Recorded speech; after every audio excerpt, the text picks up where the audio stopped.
तो हेलो दोस्तों, स्वागत है आपका एक बार फिर एक स्टोरी टेलिंग में। तो चलिए शुरू करते हैं आज की कहानी से। आज की कहानी है मुजीब की। मुजीब एक तजुर्बेकार ट्रक ड्राइवर था जिसने हजारों रातें राजस्थान के रेगिस्तानों में गुजारी थी। वो डर और वहम को नहीं मानता था।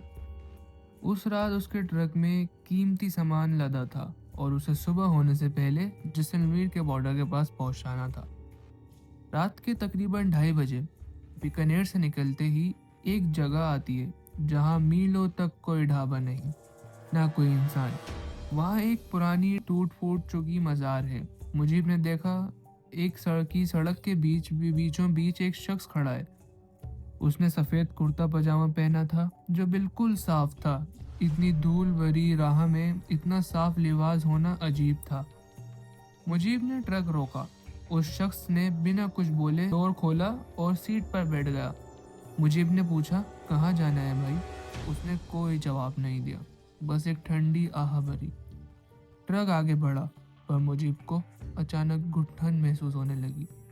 उसे ऐसा लग रहा था जैसे कैबिन की सारी ऑक्सीजन खत्म हो रही हो।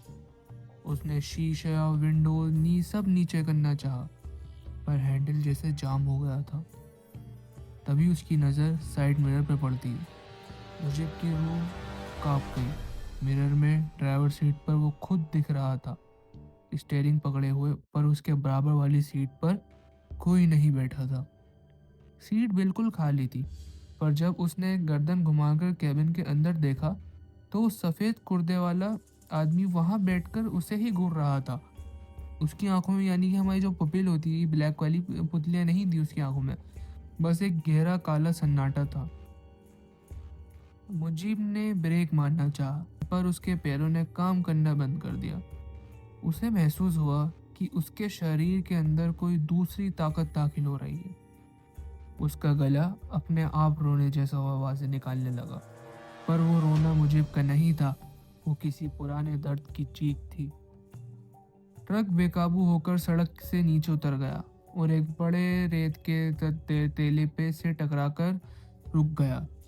मुजीब वहीं बेहोश हो गया। जब उसे होश आया, वो अपने घर में था। उसके घर वालों ने बताया कि उन्हें मुजीब के ट्रक के कैबिन में बेहोश मिला था, पर उसके जिस्म पर एक भी खरोश तक नहीं थी। लेकिन असली डर तो अब शुरू हुआ था। मुजीब अब मुजीब नहीं रहा था।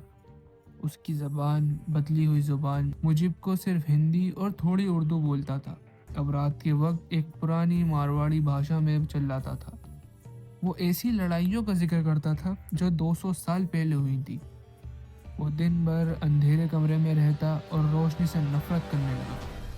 अगर कोई लैम्प जलाता तो मुजीब उसे अपने नंगे हाथों से बुझा देता और उसे जलन तक नहीं होती। एक दिन जब उसके भाई ने उसे बाहर निकालने की कोशिश की तो मुजीब ने उसे सिर्फ हाथ से उठाकर फेंका। इतनी ताकत एक मामूली इंसान में होना नामुमकिन है। मुजीब की माँ ने एक बड़े आमिल को बुलाया। जब वो आमिल घर आया, मुजीब ने उसे देखा। एक भारी मर्दाना आवाज में कहा, इसका फेरा हटाओ, ये जिस्म मेरा है। मैं सदियों से उस मज़ार पर धूप में जल रहा था, मुझे एक ठंडा घर मिल गया। आमिल ने समझाया कि ये एक खागे है, वो रूह जो किसी जगह से बंधी होती है। काफी देर तक कुरान की आयतें और पुरानी दुआओं का सिलसिला चला। घर का माहौल इतना भारी हो गया था कि दीवारों पर लगे फ्रेम अपने जगह से गिरने लगे। अचानक मुजीब के शरीर अकड़ गया। उसने एक ऐसी चीख मारी जो इंसानी नहीं थी। कहते हैं उस वक्त घर के आंगन में खड़ा नीम का पेड़ एकदम से सूख गया, जैसे किसी ने उसकी सारी जान खींच ली हो। मुजीब वहीं ढेर हो गया। जब मुजीब पूरी तरह ठीक हुआ, उसने बताया कि उस दौरान उसे ऐसा लगता था जैसे वो एक गहरे कुएं में गिरा हुआ है और ऊपर से कोई और उसके हाथ पैर चला रहा है। वो देख सब रहा था और महसूस भी कर रहा था, पर कुछ कर नहीं पा रहा था। आज भी मुजीब जैसलमेर की उन सुनसान सड़कों पर ट्रक नहीं चलाता, उसका मानना है कि राजस्थान की मिट्टी में आज भी वो सिपाही चुड़ैलें और वो राजा महाराजा भटक रहे हैं जिन्हें मुक्ति नहीं मिली। तो दोस्तों, ये कहानी थी मुजीब की। मगर मुजीब ने कोई बहुत सारी सलाहें भी दी थी। जब आप भंगागढ़ के फोर्ट के पास, किले के पास जाओ, तो आपको क्या करना चाहिए। वहाँ की मार्केट, महल के अंदर जाने से पहले जो पुराना बाजार पड़ता है, वहाँ के खंडरों को ध्यान से देखना।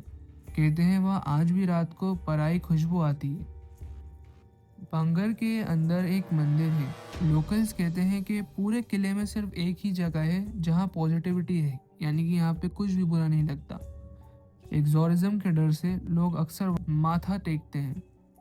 वहाँ से कोई पत्थर या मिट्टी उठाकर अपने साथ मत लाइएगा। राजस्थान में माना जाता है कि पुरानी जगहों की मिट्टी के साथ साया भी घर पहुँच जाता है। तो दोस्तों, ये थी आज की कहानी। अगर आपको पसंद आई हो तो वीडियो को लाइक करना और हमारे चैनल एक स्टोरी टेलिंग को सब्सक्राइब करना। मिलते हैं आपसे बहुत जल्द ऐसी ही एक और नई किस्से के साथ। तब तक के लिए अपना ख्याल रखना।